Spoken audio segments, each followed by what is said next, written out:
carta do apóstolo Paulo aos Gálatas 5, verso 18, depois o verso 22.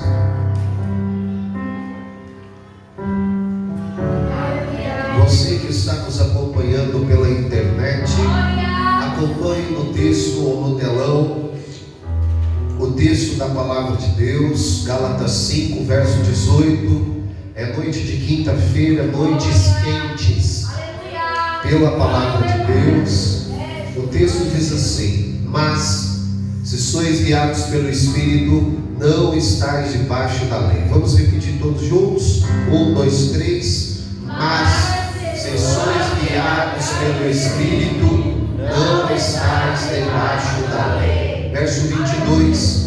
Mas o fruto do Espírito é amor, alegria, paz, longanimidade, benignidade, bondade, fé, mansidão e domínio próprio.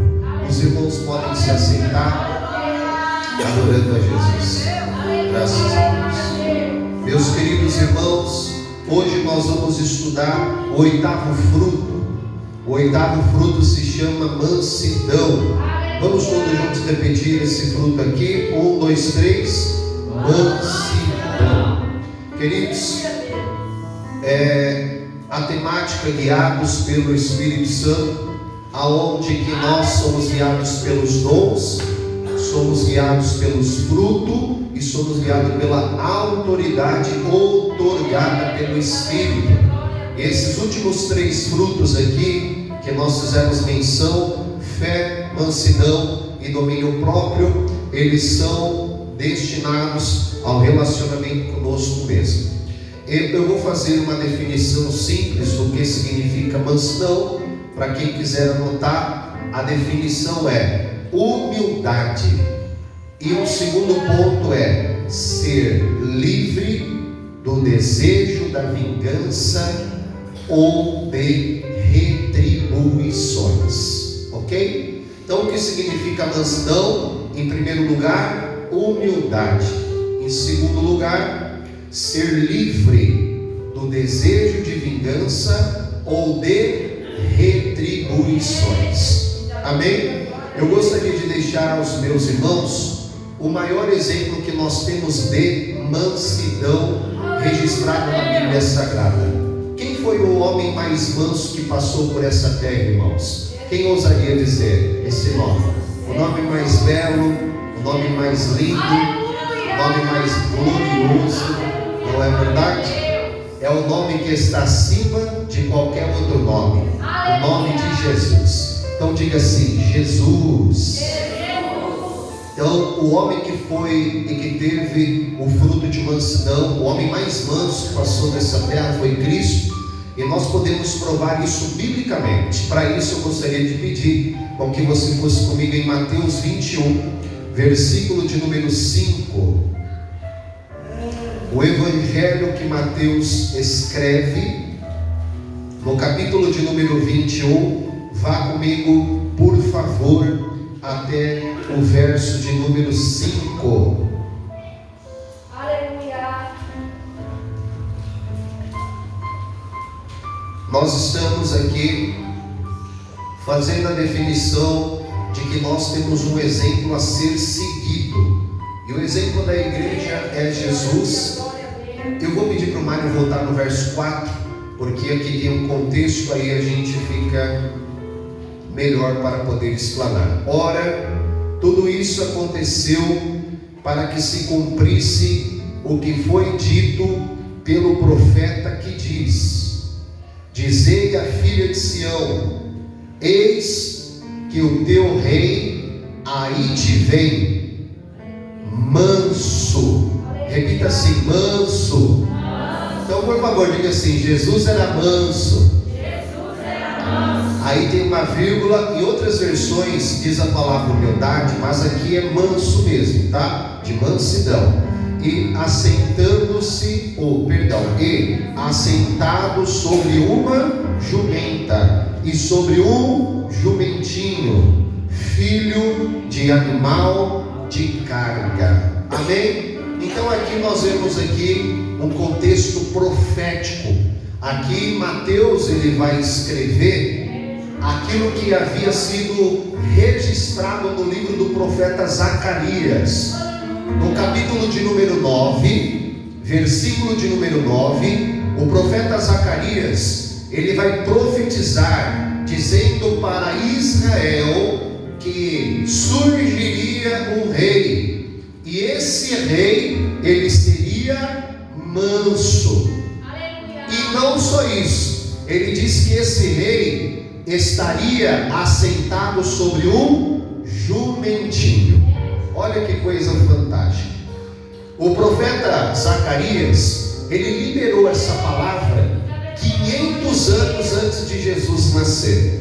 Então, 500 anos de Jesus nascer, o profeta Zacarias estava em Jerusalém, mais especificamente em Judá, profetizando acerca daquele que haveria de vir, apontando para o Messias. E a profecia dele, Mateus registrou dizendo: eis que o teu rei aí vem, manso.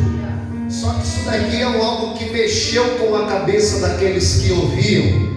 Por qual motivo? Porque criou-se uma expectativa a respeito do Messias, a respeito daquele que haveria de vir.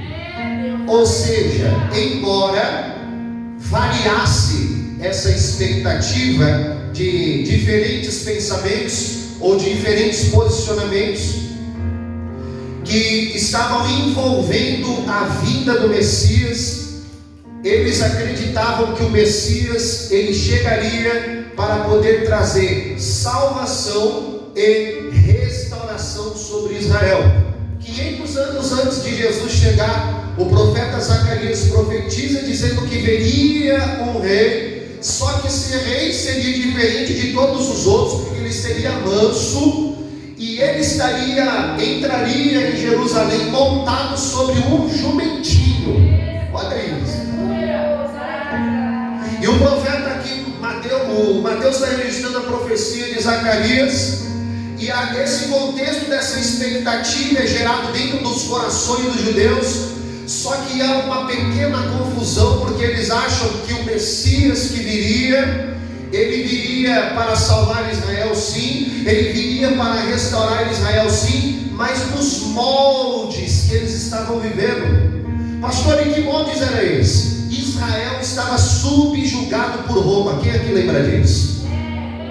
Quem aqui já acompanhou nos textos bíblicos que Roma subjugava Israel? E não só isso, já acompanhou em algum filme, já acompanhou alguma série, vendo-se que Roma subjugava todo Israel. E eles, acreditando nesse contexto, eles acreditavam que a salvação de Israel viria porque Roma estava subjugando. Então a salvação viria, uma libertação de cativeiro. E não só isso, uma restauração de Israel como nação. Eles acreditavam que o Messias que viria, o rei que viria, traria salvação da mão dos romanos e traria restauração sobre toda a nação de Israel. Só que o Senhor Jesus não veio para tirar Israel da mão dos romanos somente, mas o Senhor Jesus veio para combater um reino que era invisível, que desde a queda do homem, desde quando Adão caiu, por mais de 3.000 anos atrás, ninguém conseguiria restaurar, porque subiria um rei, o rei era bom, restaurava algumas coisas, mas o reino voltava a pecar e as coisas se decaíam de novo. De repente subia um novo rei sobre Israel e o rei era mau, o povo ia de mal a pior e assim ia de sequência em sequência. Mas o Senhor Jesus não veio para levantar um império simplesmente humano, não era para trazer uma salvação simplesmente da mão de alguém, mas era de um reino invisível. A luta de Jesus, ela era no mundo espiritual. E eu preciso dizer para todos aqueles que são espirituais, porque o apóstolo Paulo vai deixar claro que a luta nossa não é contra a carne e não é contra o sangue. Por favor, irmão, libera uma palavra de Deus sobre a vida do seu irmão, diga para ele: a minha luta não é contra você não, viu? Pode dizer isso aí para ele. Agora, com muita delicadeza, diga assim para ele: ainda que você queira brigar comigo, eu vou me segurar para não brigar com você, viu? Aqueles que são espirituais discernem que a nossa luta não é contra os nossos irmãos, não é contra a carne, não é contra o sangue, mas a nossa luta é contra principados e potestades, contra as hostes que atuam na região celestial. Então a expectativa dos judeus era que Jesus viria só para libertar de Roma e restaurar a nação, mas Jesus estava vindo para tirar os homens da mão de Satanás. A corrente se quebraria. É por isso que quando Jesus se assenta na cadeira de Moisés, ele diz assim: hoje se cumpre, eu sou o ungido de Deus, eu sou aquele que o Pai enviou adiante de você, o ano aceitável chegou. Somente Ele, irmãos, poderia. Segundo ponto, além de uma expectativa humana, o segundo ponto, haveria uma distinção a respeito do Messias. O conceito a respeito do Messias, ele não era estático, não era simplesmente estático, ele abrangia diferentes expectativas. Como? Um rei semelhante ao rei Davi, um líder político, ou um novo sacerdote que subiria ao poder. A expectativa dos judeus era que alguém igual Davi surgiria no reinado, que derrubaria mais um Golias, que mataria mais alguns filisteus, que levantaria mais algum império, que daria todas as indumentárias para a construção do templo a partir de Salomão. E tudo isso foi bom, mas o apóstolo João, no capítulo de número 1, vai dizer que ele tabernaculou entre nós. O que isso quer dizer, irmãos? Que toda aquela liturgia que acontecia lá dentro do tabernáculo, agora tinha a possibilidade de acontecer em uma pessoa, e essa pessoa se chama Jesus Cristo de Nazaré. Ninguém daria conta de cumprir a lei, somente Jesus cumpriu toda a lei. Então a perspectiva é algo importante para a gente poder trabalhar. Por qual motivo? Porque há um cuidado aqui a ser pontuado e um alerta para os dias atuais. Por qual motivo? Porque se nos dias de Jesus cria-se, Alex, a respeito de uma crença errada a respeito do Messias que haveria de vir, mesmo já com escritas, mesmo já com profecias, mesmo já com palavras liberadas, mesmo assim, no dia de Jesus, ainda tinha distorções a respeito do Messias. Quem dera a não dizer que nos nossos dias não haverá. Mas eu quero dizer algo para os irmãos, que mesmo nos nossos dias, irmão João, nós temos aqui as Escrituras, nós temos a palavra, nós temos tudo ao nosso benefício e ao nosso favor. A igreja do Senhor tem as Escrituras compiladas em 66 livros, destinadas para que nós possamos lê-los todos os dias, sem restrições. Mas ainda cai nos nossos dias, Jesus tem sido apresentado em muitos lugares de maneira errada. Tem pessoas que têm crido de Jesus de uma maneira errada, irmãos. Tem pessoas que têm enxergado Jesus de uma maneira errada. Tem gente falando que Jesus é o seu camarada lá na internet, irmão. Tem gente falando que Jesus é o seu brother na internet. Tem gente dizendo assim que Jesus é assim, ó, paz e amor. Aleluia! Só isso. Tem gente que está colocando crença errada em Jesus, Jorge. Tem gente que está dizendo assim, não, Jesus, Ele aceita do jeito que eu sou. Eu posso fazer o que eu quero, irmão João. Eu posso ter 2, 3 mulheres. Eu posso me envolver com quem eu quero, do jeito que eu quero. Sabe por quê? Porque Jesus é amor, gente. Você só eu tenho acompanhado isso? Isso tem chegado aos teus ouvidos ou só tem chegado aos meus ouvidos? Os dias atuais têm sido complicados. Não, Jesus é amor, mas sabe de uma coisa? Jesus é amor.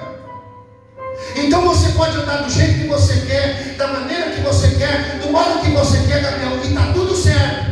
Porque no final das contas, Jesus vai te dar um passaporte para você entrar na glória eterna. Tem um Jesus estranho sendo pregado nessas internets por aí afora, mas aqui nós estamos anunciando o verdadeiro Galileu, o verdadeiro Nazareno, aquele que morreu ao terceiro dia, mas ressuscitou. Eu tenho uma boas novas. Já já Jesus vai bradar nesse céu para retornar, para buscar a sua igreja. Essa igreja ainda tem expectativa que Jesus vai voltar para ser buscada. Quantos acreditam ainda no arrebatamento da igreja, irmão? Eu creio que pode ser a qualquer momento, irmãos. Eu creio na iminência da volta de Cristo. Então quem dera nós, irmãos, se nos próprios dias de Jesus havia muitos pensamentos, muitos deles entre os zelotes, que queriam ganhar na força, no braço, no poder bélico. Imagine nos nossos dias, irmãos, estão apresentando Jesus. E qual que é o problema apresentar Jesus de qualquer modo? Porque muitos estão confundindo Jesus com dinheiro, irmãos. Sabe que muitas das vezes, às vezes a gente se deixa levar por isso e evangeliza as pessoas errado. Quem quer aprender? Porque para aprender tem que ter humildade. Sim ou não? Para aprender tem que ser humilde. Quem quer aprender a evangelizar da forma certa? Todos nós. Porque às vezes a gente evangeliza da forma errada. Eu já fiz isso. Se você não fez, eu estou me colocando aqui. Às vezes a gente está conversando com alguém, aí a pessoa começa a falar assim: mas a situação está tão difícil. Aí a gente logo, para poder resolver o problema da pessoa, a gente fala assim: não, irmão, vai para a igreja. Aleluia! Todos os seus problemas vão ser resolvidos. Mas deixa eu te dar uma verdade aqui. Você está na igreja, sim ou não? Sim. Todos os seus problemas estão resolvidos? Por que a gente fala isso? Irmão, confessa o pecado aí agora. Vai me deixar sozinho não, né? A gente evangeliza errado, sim ou não, irmão? Sim. A gente deveria ter uma abordagem diferente no nosso evangelismo. Porque Jesus não veio para resolver os meus problemas. Jesus veio para me livrar dos meus pecados. Se o Filho vos libertar, verdadeiramente vocês serão livres. Irmã Maria, o que vem de resto é bênção. O que vem de resto, irmão, é lucro. Nós estamos no lucro, irmão João. Sabe quando você investe seu dinheiro no CDB e rende lá um pouquinho? Está no lucro. Então seja, vai voltar a investir em nome de Jesus. A Bia vai voltar a investir em nome de Jesus. Aleluia. Glória a Deus. Deus levante a Bia como uma empresária. Em nome, a igreja concorda com essa palavra aí? Em nome de Jesus. Que os desejos do seu coração sejam alinhados com Deus e Ele possa te dar muitas sementes para você ofertar no reino de Deus. Irmãos, e às vezes as pessoas apresentam Jesus errado. Aí chega no culto de quinta-feira, a gente tem que arrumar tudo, irmão. Tem que arrumar tudo. Por qual motivo? Porque aí a gente vai sendo engodado por essas mentiras e vai acreditando tudo nisso. Irmão, eu creio que Jesus prospera. Eu creio, a prosperidade, a Bíblia diz que é um dom de Deus. Eu vivo prosperidade, irmãos. Eu vivo milagre atrás de milagres. Eu fui fazer um serviço para um amigo meu esses dias. Não cobrei nada, irmão. Quem me conhece sabe, eu nem gosto disso. Eu vou para ajudar quando eu posso. E aí eu não sei como ele conseguiu o meu Pix. Eu acho que teve um mistério aqui, ó. Não mesmo? E aí ele foi, não sei como, irmão, pegou meu Pix e me enviou uma oferta, irmão. Não foi? Mas o dinheiro você gastou? Vai gastar, tá bom. É seu, amor, é seu. E assim, irmãos, eu acredito, eu vivo prosperidade. Só que essa igreja não abre essas portas aqui para ficar apresentando esse Jesus a troca de coisas e de barganhas campanhas e de coisas semelhantes assim? Por qual motivo? Porque senão se cria uma crença errada. E aí, para arrumar e para ajustar todas essas coisas, graças a Deus que nós estamos no culto de quinta e a rapa do tacho está sendo passada aqui em nome do Senhor. Quem fez doce já sabe o que eu estou falando. Você rapa o tacho até o final, né? Exatamente isso. Hoje o Senhor vai nos rapar aqui assim. As crenças erradas precisam sair, irmãos. Precisa sair. A gente precisa crer no verdadeiro Cristo, aquele que cura, aquele que livra-nos dos pecados, aquele que salva, aquele que batiza com o Espírito Santo, aquele que entrega dons para a igreja. Esse Cristo, irmão. Aleluia. E eu gostaria de falar com os irmãos, porque essa crença foi tão complicada que eles acharam que Jesus viria com armas naturais, armas físicas. Só que a arma de Jesus era o poder de Deus. O poder de Deus. A arma do Senhor Jesus era cumprir a vontade do Pai. A arma do Senhor Jesus era o amor. A arma do Senhor Jesus era a mansidão. A arma do Senhor Jesus era o serviço. Então Jesus ele tinha armas, só que as suas armas eram da luz e não das trevas. Jesus guerreou com as armas legítimas. É por isso que a igreja precisa aprender com guerrear com armas legítimas, armas da luz. Amém? Eu gostaria agora de entrar um pouco na mansidão. Eu gostaria de voltar com você em Mateus 21:5, porque a promessa é que o rei ele viria. E o texto diz que esse rei, ele era manso. Esse rei, ele era manso. E o primeiro ponto é a palavra humildade, ok? O segundo ponto que nós vamos tratar é ser livre do desejo de vingança e também de retribuições. O primeiro ponto aqui a ser tratado é sobre humildade. Eu quero que os irmãos notem aqui que quando o profeta vai profetizar, ele diz que esse rei viria manso. Só que na sequência do texto vai mostrar a humildade dele. Por que vai mostrar a humildade? Porque o texto diz assim, que ele viria sentado sobre uma jumenta, ou jumentinho. O texto diz que ele viria sentado sobre uma jumenta. E aqui está a humildade do nosso rei. Por qual motivo? Porque um grande evento, maravilhoso evento, estava prestes a acontecer. E que evento era esse? A entrada triunfal de Jesus. Olha que evento maravilhoso. Jesus adentraria sobre Jerusalém, Alex. E que evento esplêndido, e que evento maravilhoso. E todo mundo poderia pensar assim, Mário, o rei que vai vir, ele vai vir montado num cavalo bonito de queda, numa biga assim formosa, aquela coisa esplêndida, bem vestido, bem trajado, e ele vai vir imponente na batalha. Só que o rei, ele não vem sobre um cavalo pomposo, não vem sobre uma biga, não vem sobre vestes resplandecentes, não vem com coroa na cabeça, mas ele vem como teimoso, um jumentinho. Aleluia. Ele se coloca sobre um jumentinho. Aqui está a humildade do nosso rei. Por qual motivo?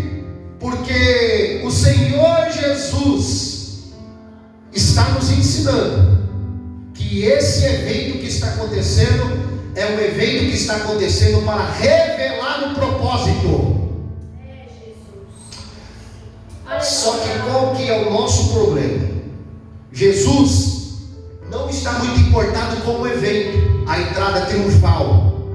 Quem entendeu até aqui? Jesus não está muito preocupado com o evento, a entrada triunfal. Jesus está preocupado com o propósito. Aleluia. E qual que é o nosso problema? A gente está muito preocupado com os eventos e pouco preocupado com os propósitos. Se nós estivéssemos mais preocupados com os propósitos, gente não ficaria tão preocupado com eventos. Às vezes, por não discernir e não ter esse entendimento que Jesus teve, que ele precisava se comportar de acordo com o propósito e não se comportar de acordo com o evento, nós perdemos muito a razão. Porque aí, dependendo do evento que acontece na nossa família, a gente se comporta de acordo com o evento que está acontecendo lá e perde o propósito. Aí você vai me deixar sozinho nessa de novo, né? Dependendo do evento que acontece, do ambiente que envolve o nosso setor de trabalho, a gente perde o propósito e começa a se comportar de acordo com o evento. Vou pegar os jovens aqui. Oh, Jesus, aleluia. Eu amo vocês. Aleluia. Só que dependendo do evento que acontece na escola, vocês perdem o propósito e se comportam de acordo com o evento. Sim ou não? Sim, é verdade. Sim ou não, Marcelo? Sim. Só que o Senhor Jesus está nos ensinando. Aleluia. O Senhor Jesus está nos ensinando que nós não devemos colocar os olhos no evento. Nós devemos colocar o olho no propósito. Aleluia. Jesus não estava preocupado, Alex. Entrada triunfal. Prepara o melhor cavalo, a melhor roupa, a melhor coroa. Nada disso. Jesus falou: sabe com o que eu vou me preocupar? Com a palavra. Pastor, por que a palavra? Porque a palavra estava escrita, irmã Maria, que ele adentraria sobre o filho de uma jumenta, sobre um jumentinho. Então Jesus não estava preocupado com o evento. Jesus estava preocupado com a palavra. Se ele seria fiel à palavra. Olha, irmãos, eu já preguei muitos eventos na minha vida. Já preguei em congresso, já preguei em festividade. E todas as vezes que eu fui para o congresso e para a festividade, preocupada com o evento, eu perdi o propósito. Chegou lá na hora, a pregação não saía, as coisas não aconteciam.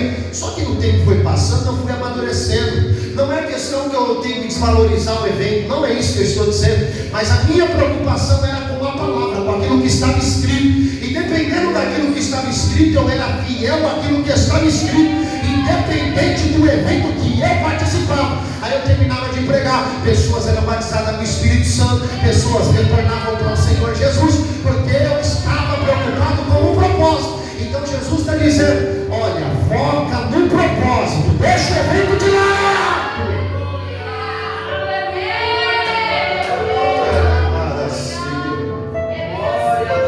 E eu quero que você vá em muitos eventos, tem eventos na sua família.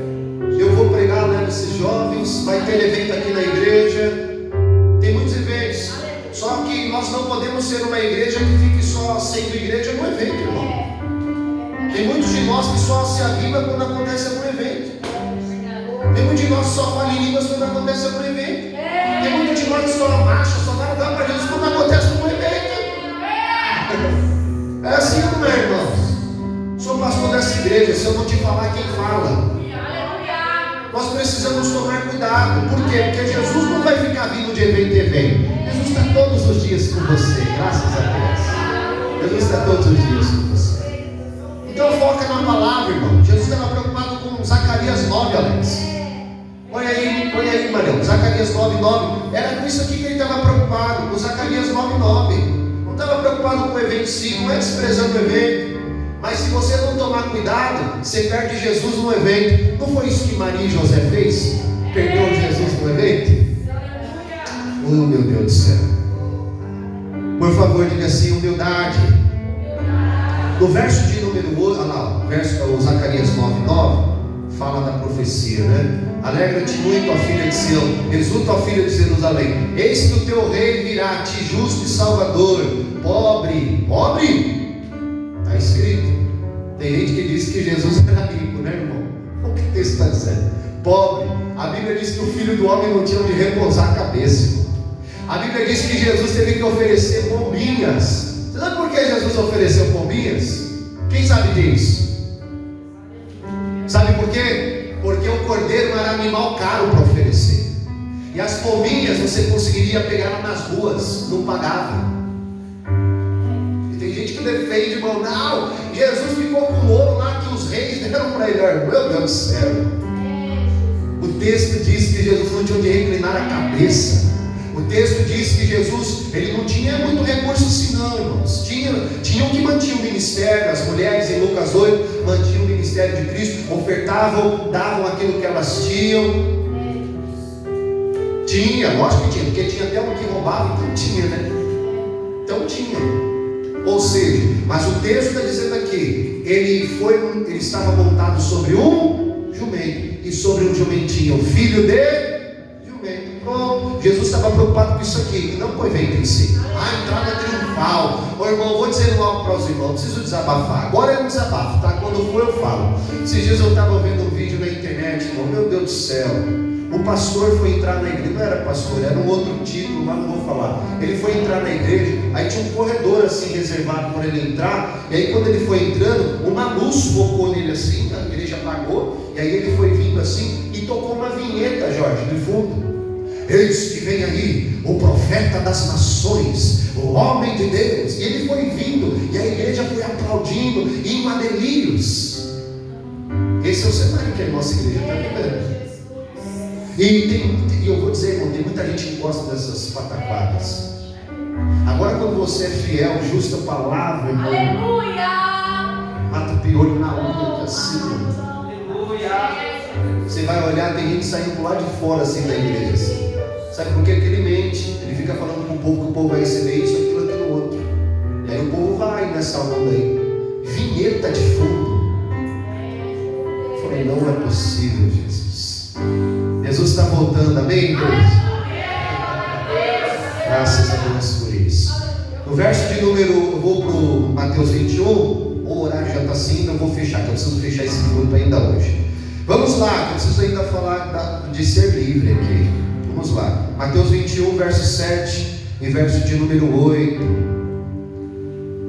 Aleluia. Olha o que o texto diz aí, ó. Verso número 7. E trouxeram jumento e jumentinho, e sobre eles puseram as suas vestes, e fizeram-no assentar em cima, e muitíssima gente estendia suas vestes. Agora vamos ser sinceros, você acha que Jesus estava preocupado com isso? Jesus estava preocupado em cumprir a palavra. Aleluia! Então os eventos, vou lá, eu preciso tocar nisso.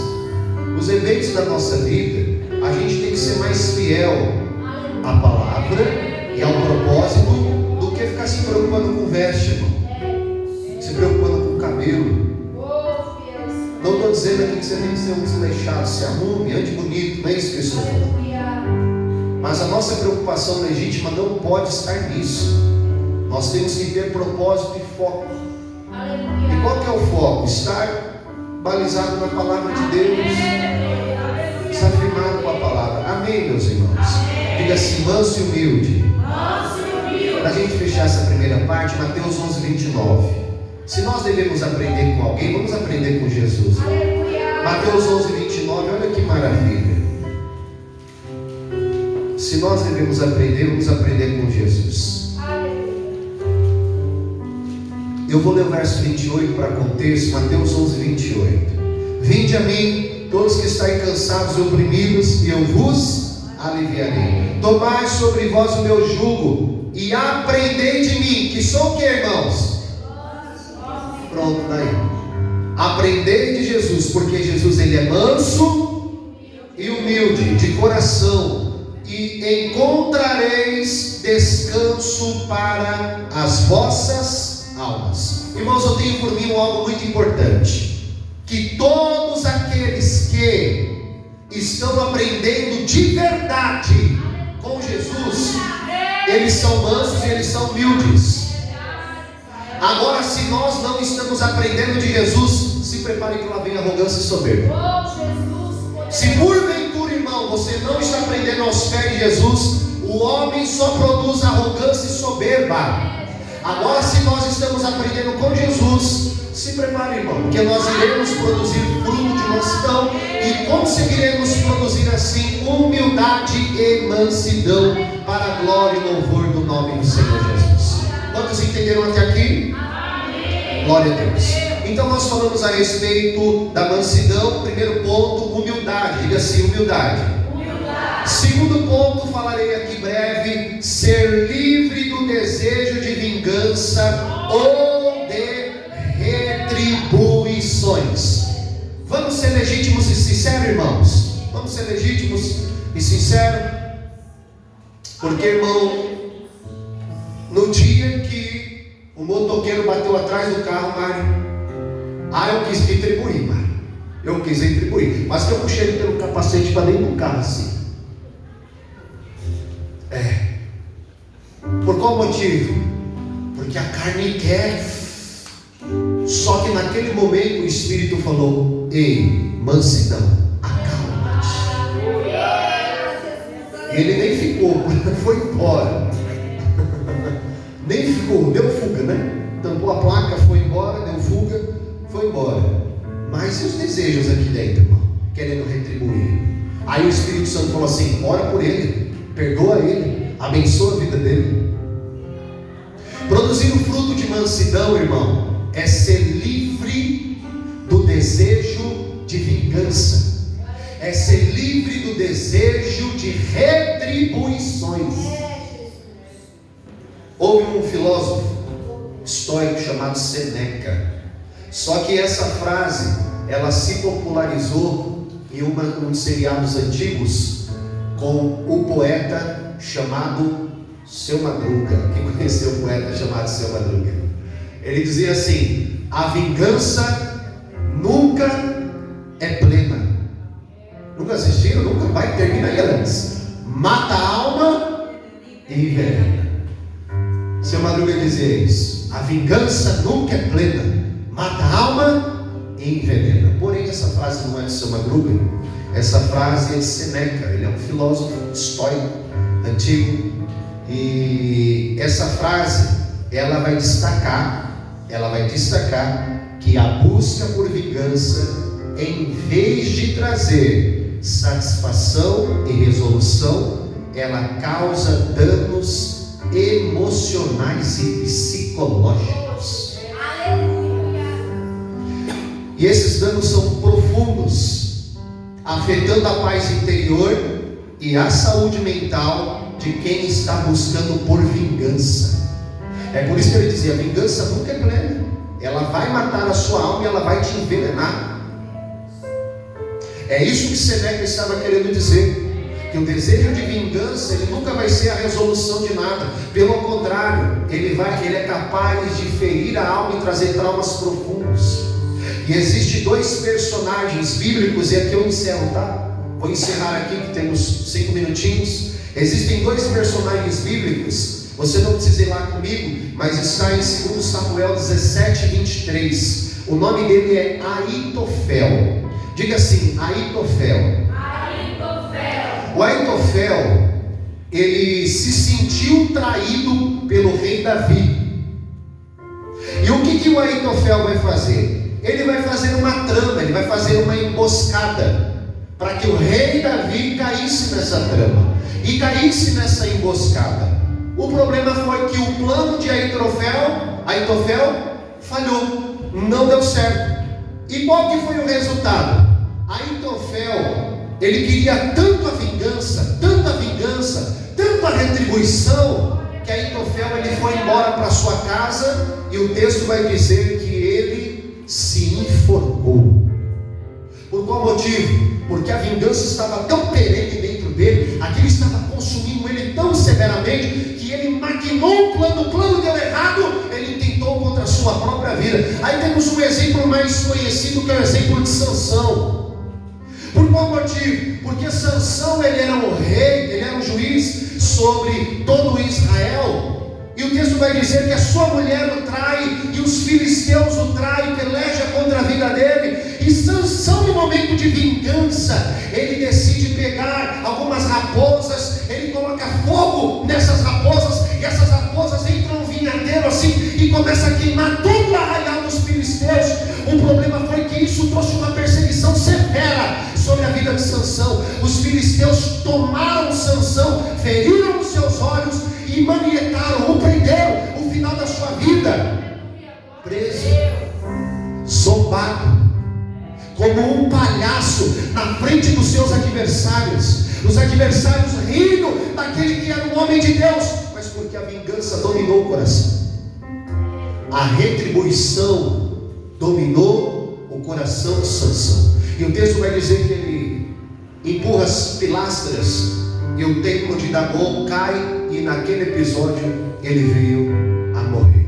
O último que também teve essa mesma postura foi Absalão, o filho do rei Davi, que matou o próprio irmão chamado Aminon. Ele guardou essa vingança dentro do seu coração durante 2 anos, irmão. Agora eu vou dizer algo para os irmãos. Absalão ia para o templo, ou ia para a tenda, ia buscar a presença de Deus. Agora vocês imaginem, irmãos, dentro do culto, 2 anos com sentimento de vingança dentro do coração. Dentro do culto, dentro da igreja, com um sentimento de retribuição. Ah, ele fez isso comigo, eu vou fazer assim. Ah, ela fez isso comigo, então sabe de uma coisa? Eu vou fazer assim. O problema é que a gente não percebe que somos nós que estamos perdendo. E não é a pessoa que está lá do outro lado, somos nós que estamos sendo feridos enquanto isso. Mas eu tenho uma boa palavra de Deus. Aleluia! Aleluia! Essa noite é noite de ser livre.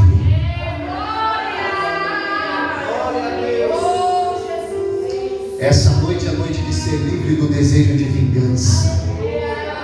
Essa noite é noite de ser livre do desejo de retribuir. E Deus está falando. Seu coração está pegando, é porque Deus está te pegando aí também. Romanos 12, 19, a gente fecha aqui. Romanos 12, 19. Diga assim: mansidão. A mansidão, ela produz humildade, e ela nos livra do desejo de vingança e do desejo de retribuição. Agora eu faço uma pergunta para os irmãos. Irmãos, é importante produzir o fruto de mansidão? Sim ou não? Sim. Por quê? Porque se alguém pisar no nosso pé ali do lado de fora, se a gente não produzir mansidão, o que acontece? Em vez de pisar no pé, ele já vai dar uma voadora lá. Já retribui com a medida mais forte. Retribuição. Deus está falando com você, irmão? Deus está falando com você? Glória a Deus. Agora vamos ver, pastor, e a vingança não é minha e não é tua. Pastor, de quem é a vingança? Paulo responde: não vos vingueis a vós mesmos, amados, mas dá lugar à ira, porque está escrito: minha é a vingança, eu recompensarei, assim diz o Senhor. Tem muita gente que comete atrocidade. Tem muita gente que comete abusos mentais, abusos sexuais, abusos psicológicos. E sabe qual é que é? Eles estão achando que vão ficar impunes, irmão. Eles estão fazendo por quê? Porque eles não estão sentindo o peso do juízo vir sobre a vida deles. Só que eu tenho uma palavra de Deus, irmão, e essa palavra aqui é uma palavra maciça. Por quê? Porque chegará o grande dia, e esse grande dia o Senhor vai trazer vingança a todos esses perversos. Está difícil dar glória a Deus agora, né? Por quê? Porque a vingança não é minha e não é tua. O que a igreja deve produzir? A igreja deve produzir o perdão, o amor, a misericórdia, a bondade, a mansidão, a humildade, ser livre de vingança, ser livre do desejo de retribuir aquilo que a pessoa está nos aprontando e fazendo com a nossa vida. A igreja não anda nos moldes e nos parâmetros que a terra deseja que a gente ande. Por isso que quando você assiste um jornal, que aquele filho que matou a mãe dentro de você fala: se fosse eu matava esse infeliz. É o desejo de vingança babando aqui em você, querendo fazer justiça com a própria mão. Não é que ele não tenha que passar pela justiça, tem que ser preso, tem que ser condenado, mas nós não podemos vingá-lo com a nossa própria mão. Vai chegar o grande dia que o trono de Deus vai receber todos esses perversos. Não vai achando que ficará sem juízo. Ou você não conhece conhece esse Jesus, só conhece o Jesus Pai de amor. Jesus Lula da vida. Ou se não conhece o Jesus de justiça, pois eu venho te apresentar ele aqui nessa noite. Por isso que a igreja precisa produzir um fruto chamado mansidão. Por favor, eu estou calmo, viu, irmão? Estou calmo. Por favor, diga para o seu irmão aí, vamos produzir mansidão, irmão? No seu lugar, por favor, vamos ficar de pé. No seu lugar, fique de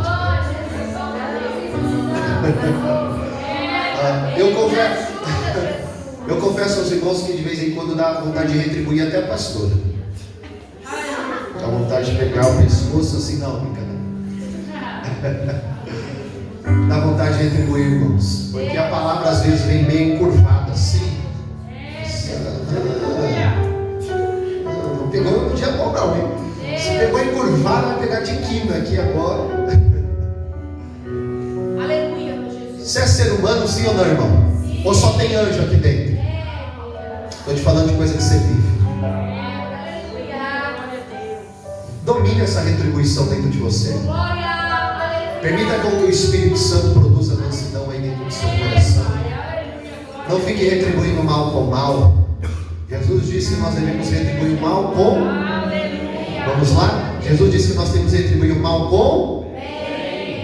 Exatamente isso.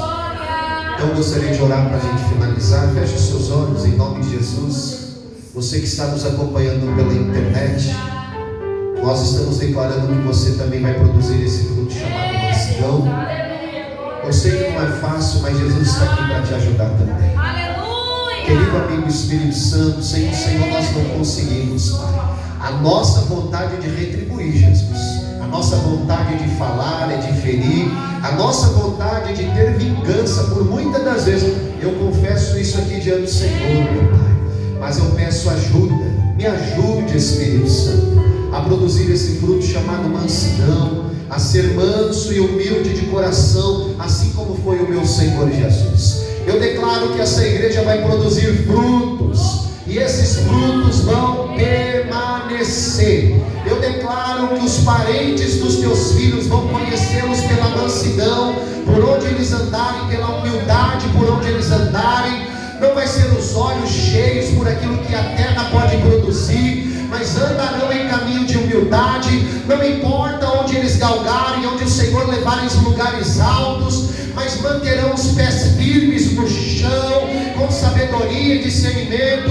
Não importa se o salário aumentasse, ir para a empresa melhor, não importa nada disso, mas nós declaramos que tenhamos humildade dentro do nosso coração, declaramos que tenhamos mansidão, que não vamos retribuir o mal com o mal, mas o Senhor nos ajudará a produzir o bem. E se você acredita nessa palavra, aplauda o nome